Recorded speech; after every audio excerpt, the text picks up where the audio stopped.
Saludos, amados hermanos y amigos. Qué bueno que estamos una vez más aquí, continuando los estudios acerca de la batalla espiritual. En este trimestre, hoy tenemos la lección tentación. Es la lección número 7, tentación. La batalla por nuestras decisiones y actitudes. El texto áureo de hoy dice en Primera de Juan, capítulo 2, verso 16, porque todo lo que hay en el mundo, uno, los deseos de la carne. Dos, los deseos de los ojos. Y tres, y la vanagloria de la vida, no proviene del Padre, sino del mundo. La verdad práctica. La tentación en el sentido religioso es la atracción o seducción para practicar el mal, teniendo por recompensa placeres o ganancias ilícitas.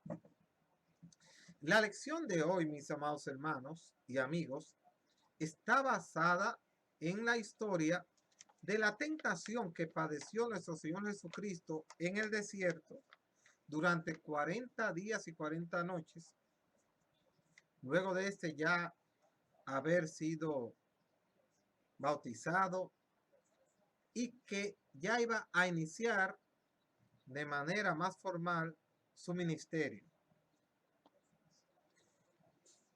Las tentaciones, las pruebas, las dificultades son parte de la vida del creyente. Y uno sabe que tiene un Dios poderoso. Y eso la Biblia lo ratifica también. Pero la Biblia es un libro realista. Mientras mucha gente quisieran venderle al que viene del mundo como que aceptar al Señor Jesús es venir a un oasis de paz, de tranquilidad, de victoria, de prosperidad, de sanidad, cuando eso no es lo que la Biblia dice. La Biblia lo que nos promete y nos enfatiza es que seremos salvos. Cree en el Señor Jesucristo y serás salvo tú y tu casa. Y nos agrega también buscar primeramente el reino de Dios y su justicia, y todas las demás cosas vendrán por añadiduras. Pero no eximirnos, hermano, de dificultades, de angustias y de situaciones que tenemos que padecer por muchas causas. Ahora, lo que sí la Biblia ratifica es que tú y yo no estaremos solos, y que a diferencia del que no le sirve a Dios, nosotros tendremos un consuelo, vamos a tener un ayudador, vamos a tener un consolador, vamos a tener una comunidad de hermanos que oran junto a nosotros e interceden. Pero no para que creamos que esto es como un cambio de vida tan radical que nos exime de las dificultades, los problemas y las angustias que vive un ser humano, las cuales se pueden dar por diferentes causas. Pero en el día de hoy, lo que nosotros vamos a ver son aquellas dificultades que llegan a nuestra vida con el propósito de probar nuestra fe. En todas las dificultades se prueba nuestra fe, pero hay dificultades específicas que son para probar la fe. Porque en todas las dificultades necesitamos tener fe para enfrentarla y para superarla. Pero hay pruebas que son específicamente enviadas a nuestra vida con el propósito de destruir el plan de Dios en nuestra vida, de interferir en nuestro progreso de nuestra vida cristiana. Así que vamos a orar para que Dios nos bendiga en esta lección de hoy y tengamos un conocimiento bien abundante para tener una vida cristiana más victoriosa.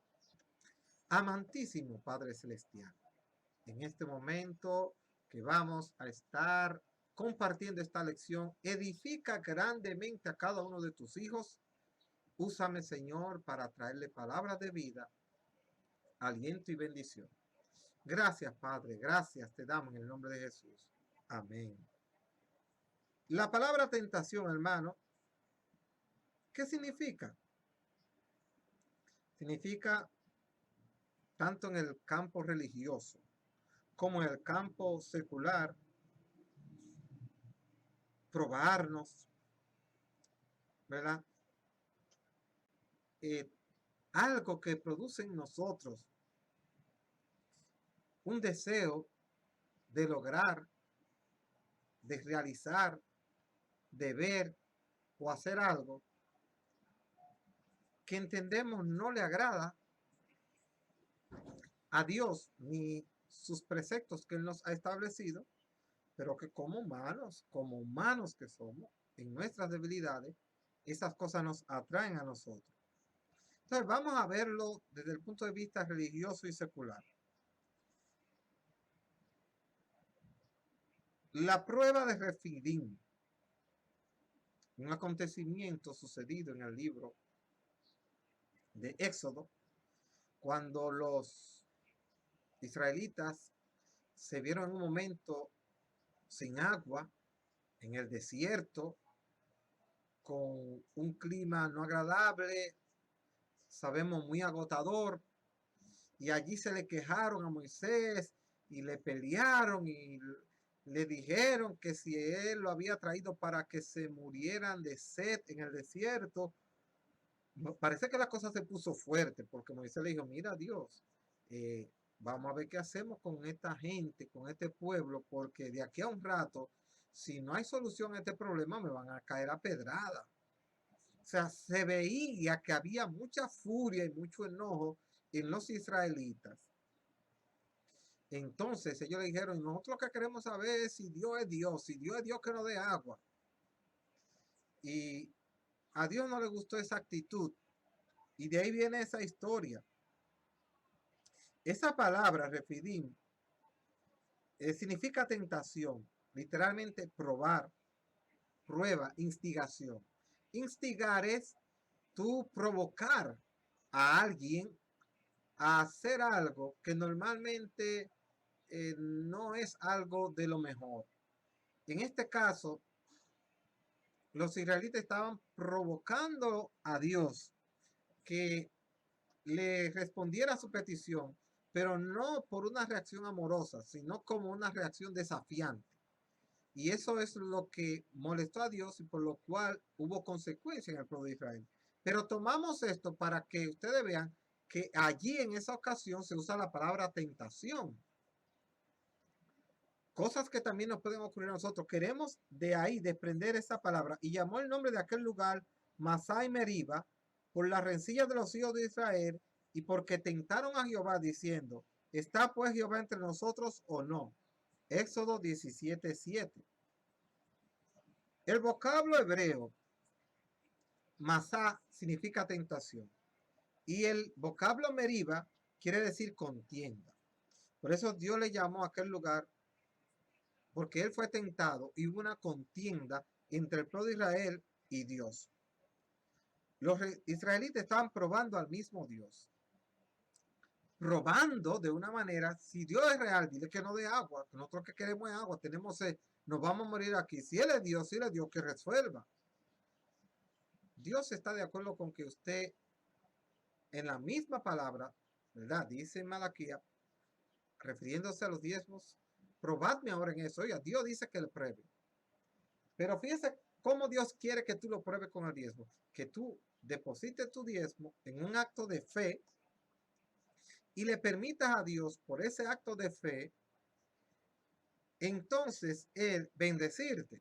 Pero aquí los israelitas no estaban demostrando un acto de fe. Estaban demostrando un acto de enojo. Pero Dios en su misericordia les dio el agua, recuérdense.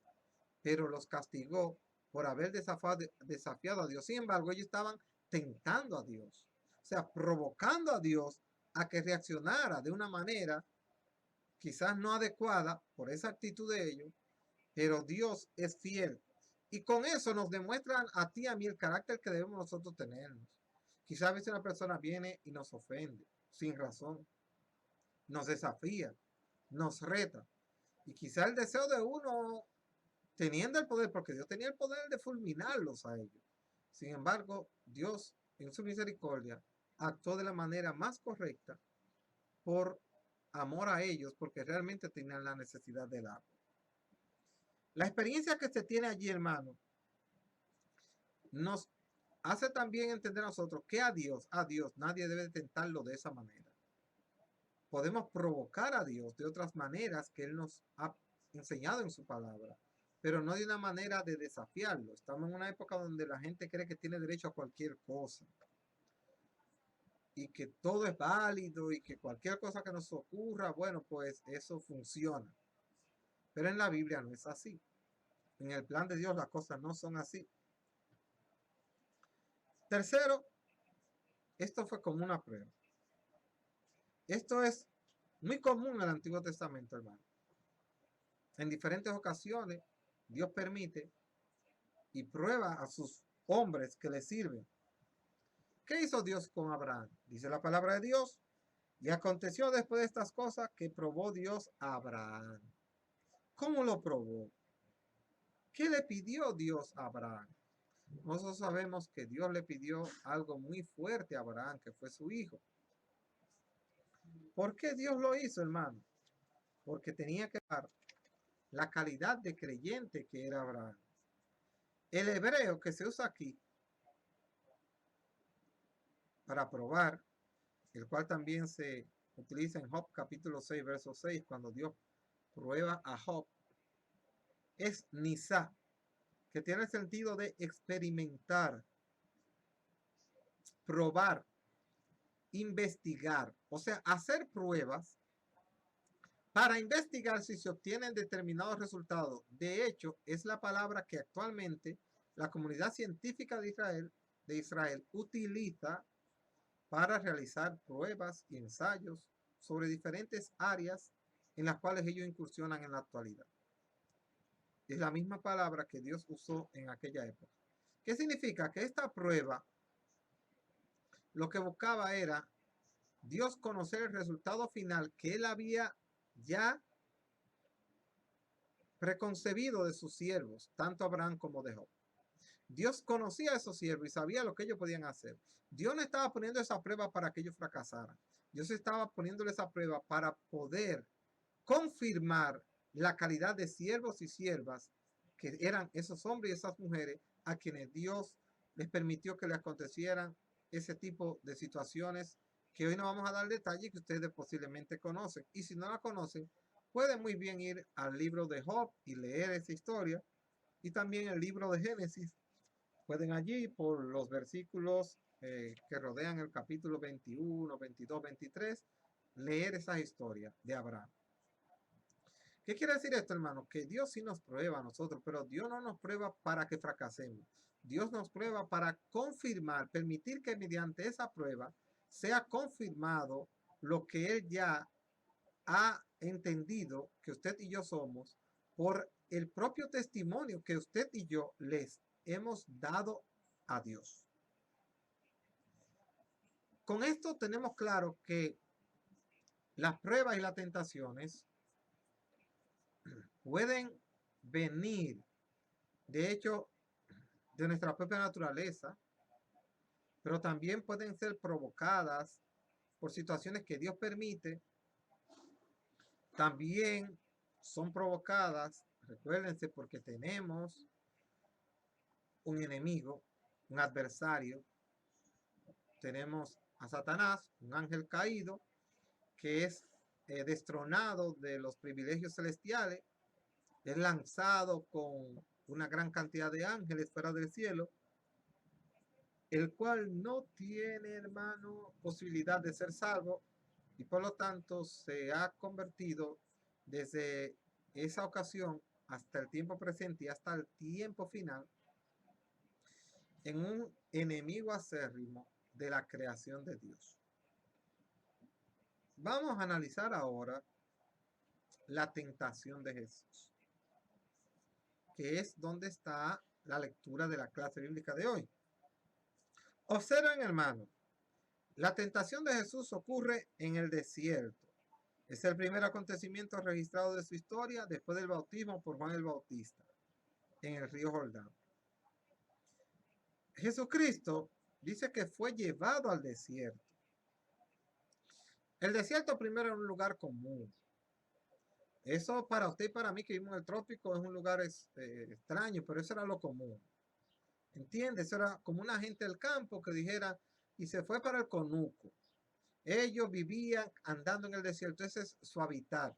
Ahora bien, el desierto es un lugar que permitía tener cierta privacidad, porque también al desierto la gente no iba a pasear y a quedarse, la gente cruzaba por el desierto. Normalmente la gente que quería tener algún tipo de meditación tranquila, concentrada, prefería ese lugar. Jesucristo se fue al desierto porque necesitaba establecer un ayuno de 40 días y 40 noches en comunión con su Padre, presentándole su proyecto ministerial, presentando su naturaleza humana, pidiendo fortaleza. ¿Dónde estaba ese desierto? Bueno, no se sabe con exactitud, pero por las historias, o sea, con exactitud porque la Biblia no lo dice o no hay un texto así, pero recopilando informaciones de otros libros, se ha entendido que estaba en una parte despoblada de Judea, donde Juan el Bautista inició su ministerio. La tradición posterior le indica a ese lugar y le pone el nombre de el Monte de la Cuarentena, ubicado al oeste de Jericó, donde fue construida en la cuesta de la montaña una iglesia en el siglo VI. El ayuno de Jesús, llevado al desierto por el Espíritu Santo. ¿Cuántos días Jesús estuvo ayunando? 40 días y 40 noches. Aparte de Jesús, ¿quiénes más han hecho un ayuno tan prolongado? Dos personas, Moisés y Elías. Pero eso aconteció en situaciones muy específicas. Eso muestra que este tipo de ayuno, 40 días y 40 noches, no es una doctrina de la iglesia como para que los hermanos lo estén practicando como algo rutinario. Si hubiera sido algo rutinario, todos los profetas, todos los reyes, todo. Ahora, los ayunos de 3 días, que ustedes ven que se convoca en diferentes ocasiones en la Biblia, significaba algo más rutinario y algo por lo cual la iglesia puede convocar. Vamos a hacer un ayuno de 3 días, vamos a hacer las 40 mañanas como lo hacemos. Eso es apropiado. Además que para un ayuno tan prolongado usted necesita estar en un ambiente donde no esté afanando, donde no tenga tantas preocupaciones. No es lo mismo un padre de familia con hijos, una esposa, una madre. Las situaciones son diferentes y los compromisos son diferentes. De manera que haga sus ayunos, sus oraciones, sus cilicios, sus sacrificios de una manera ¿verdad? Correcta y apropiada para la situación que usted tiene y que usted debe, por amor a los demás, quizás no todos en su hogar sean cristianos, tiene que ser sabio de cómo conducirse. Ahora, la palabra de Dios dice que Jesús no comió nada en aquellos días, pasados los cuales tuvo hambre. El verbo griego aquí, esteuo, ayunar, significa literalmente abstenerse de alimento. Eso pienso que lo aclara aquí, porque usted sabe que está la controversia de que si Cristo bebió agua, si no bebió agua, pero realmente los judíos acostumbraban mucho a hacer ayuno donde no tomaban agua. Inclusive usted se fija que en la Biblia hay algún ayuno que son nada más con pan y agua. O sea, inmediatamente ellos se abstenían de comer lo tradicional, ya eso se consideraba un ayuno.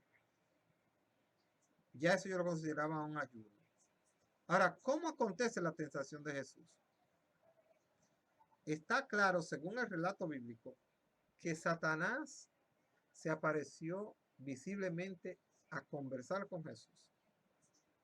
Aquí también queremos aclarar algo, hermano, porque hay personas que dicen que ese ayuno fue algo como espiritual. esotérico, no fue algo tangible, que es como una especie de relato para analizar la batalla de Jesús y Satanás. No, no, no, eso no fue así, hermano. Satanás se le apareció a Jesús. Fue Satanás el que le dijo a Jesús las cosas que le dijo allí. Ahora, Satanás no es un monstruo. Satanás no es un asesino. Satanás no es una fiera. Satanás es un ángel caído sencillamente, pero con todas las cualidades normales de un ser espiritual que puede personificarse en un cuerpo y que puede aparentar como él entienda, como una persona normal que conversa sin alas, sin cacho, sin rabo, sin colores prietos, como que él viene de una carbonera. No, no, Satanás no está en el infierno, hermano. Y ellos son espíritus. El fuego a ellos no le va a hacer el mismo efecto que le va a hacer a un cuerpo. Y esas cosas es bueno que lo sepamos, porque es que entonces nos estamos llenos de malas informaciones, que no es la Biblia la que nos ha dado, y todo eso nos crea a nosotros una gran contrariedad y problema para entender, para conversar y para tratar estos temas espirituales. Pero vamos a ver, ya sabemos que Jesús fue llevado allí, está clamando, fortaleciendo su vida, quizá como lo has estado haciendo tú. Ajá, pero en ese mismo momento Satanás dice, espérate, no, pero este muchacho viene a destruir los planes que yo tengo. Yo no puedo dejar que Jesús siga avanzando. Este muchacho hay que detenerlo ahora antes de que salga a predicarle al mundo acerca de los planes de salvación que tiene el Padre para la humanidad. Y se le aparece y realiza 3 intentos para tentar a Jesús. Yo no sé cuánto, fueron muchos los intentos que hizo, pero aquí habla de 3. Pero Satanás se mantuvo tentando a Jesucristo durante todo su ministerio, buscándole alguna ocasión para que cayera. Igual será contigo. Satanás no va a desmayar, hermano, de buscarle alguna manera de que tú y yo cedamos ante la tentación. Ahora, ¿qué dice? El objetivo de esta embestida diabólica era incitar a Jesús en la primera, cuando le dice, mira, tú no eres el Hijo de Dios. Si tú eres el Hijo de Dios, oye, ya él se había dado cuenta de algo que había acontecido antes de decir eso. ¿Qué dice la palabra de Dios?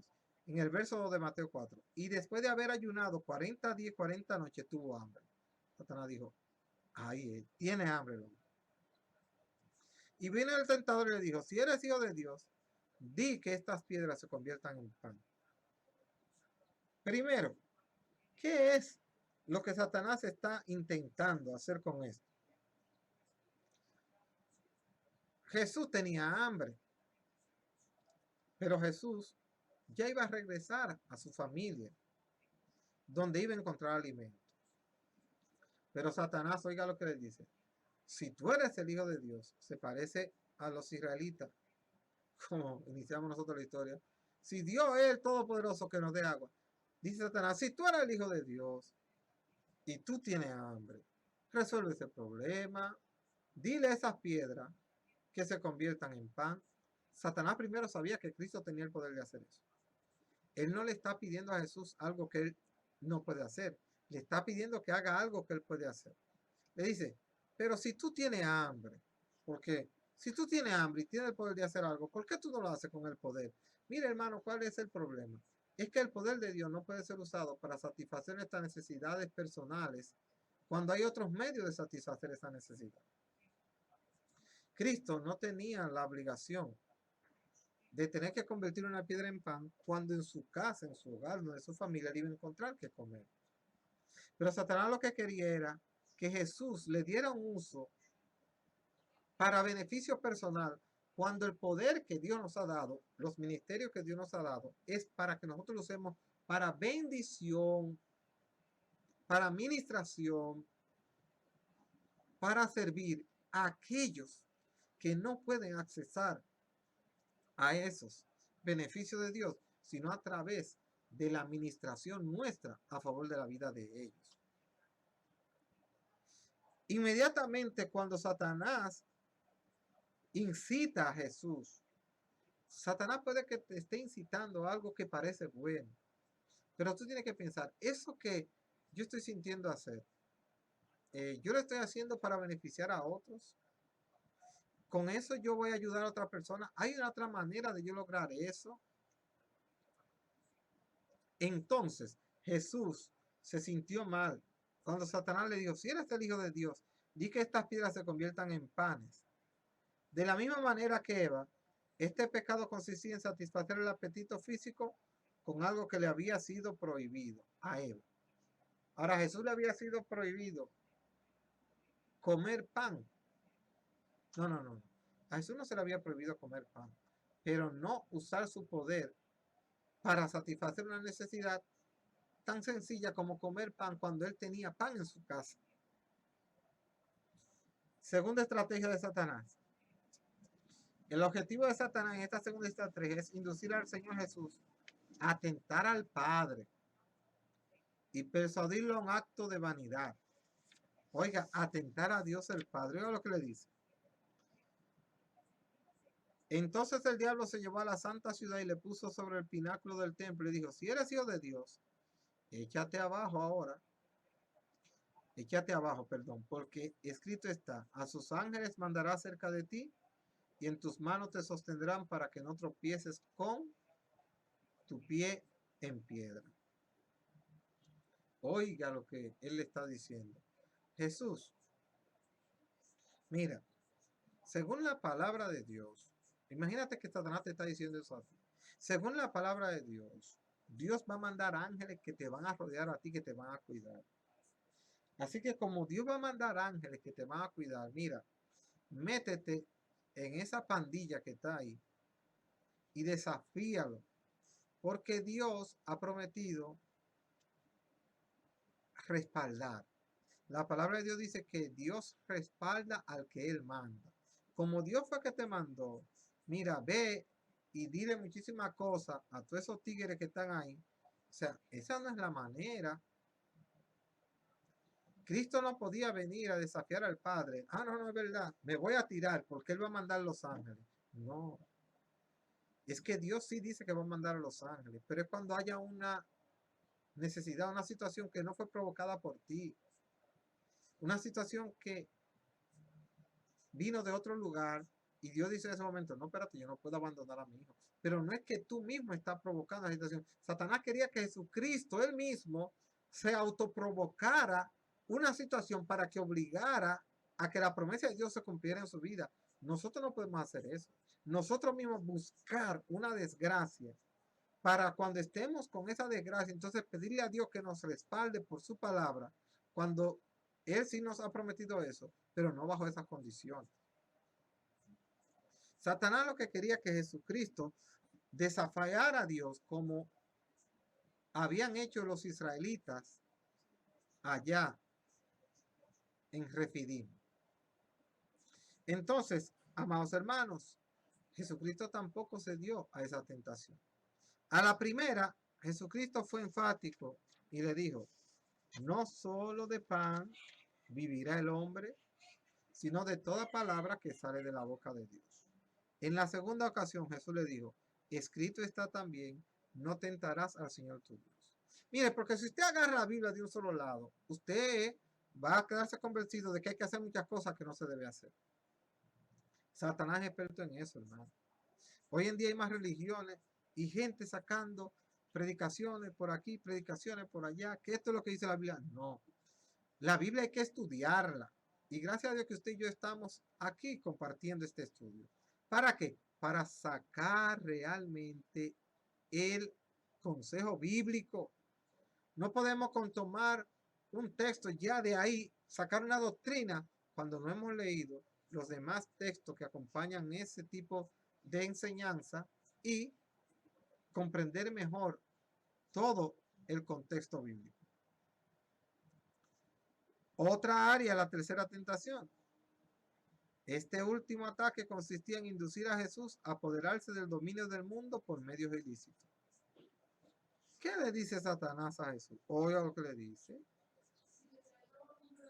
Otra vez le llevó el diablo a un monte muy alto y le mostró todos los reinos del mundo y la gloria de ellos. Y le dijo, todo esto te daré si postrado me adorares. Oiga la condición. Darle a Jesús los reinos del mundo. ¿Bajo qué condición? Bajo la condición de que Jesús adorara a Satanás. Satanás le ofrece a la gente muchas cosas a cambio de que le sirvan.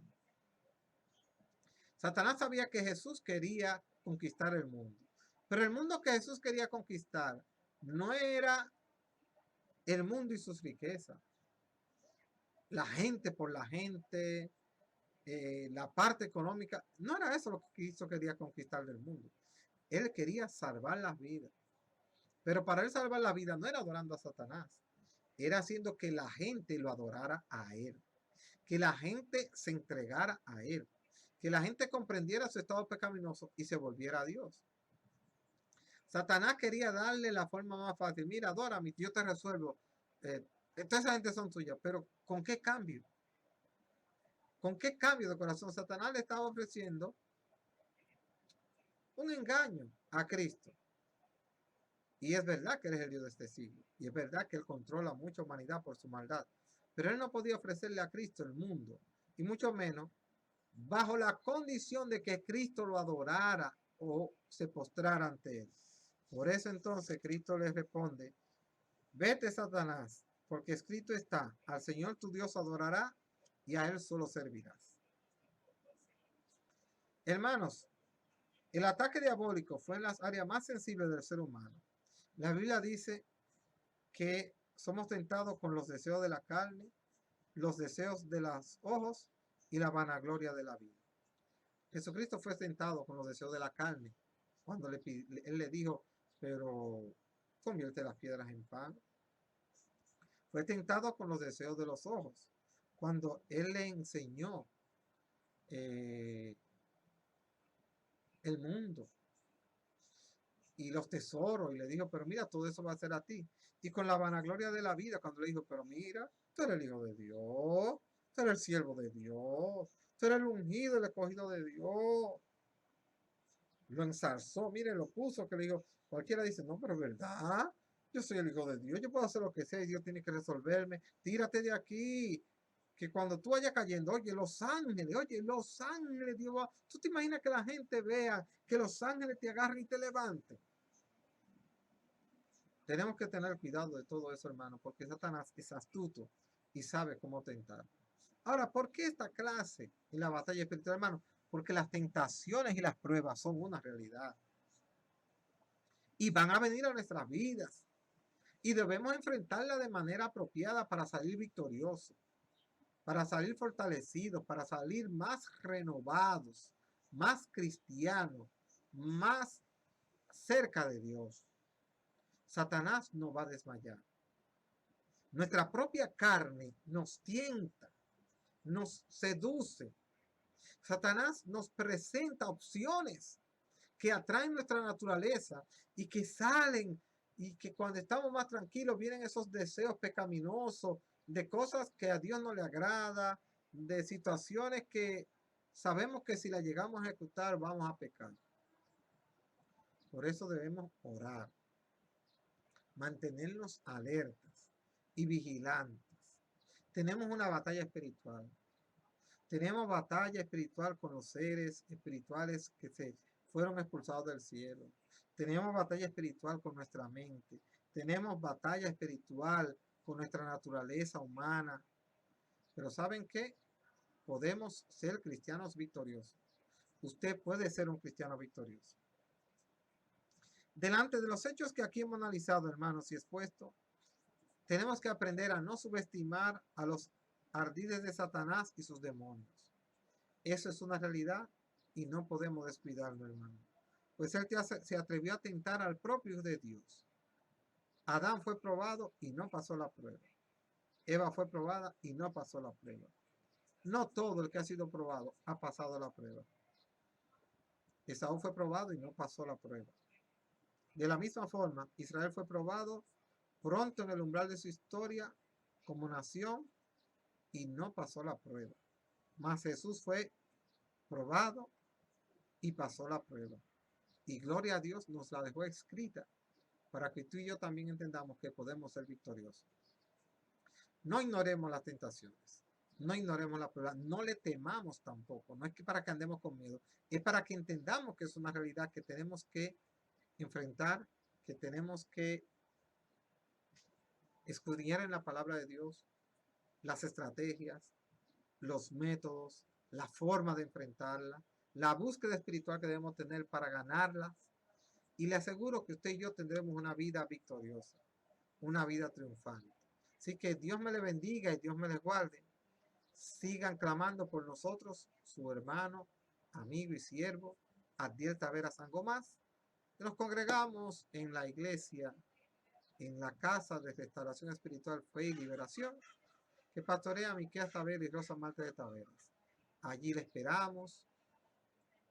Ahora en estos días, como tenemos el COVID, eso usted sabe que con el distanciamiento que amerita y los cuidados necesarios.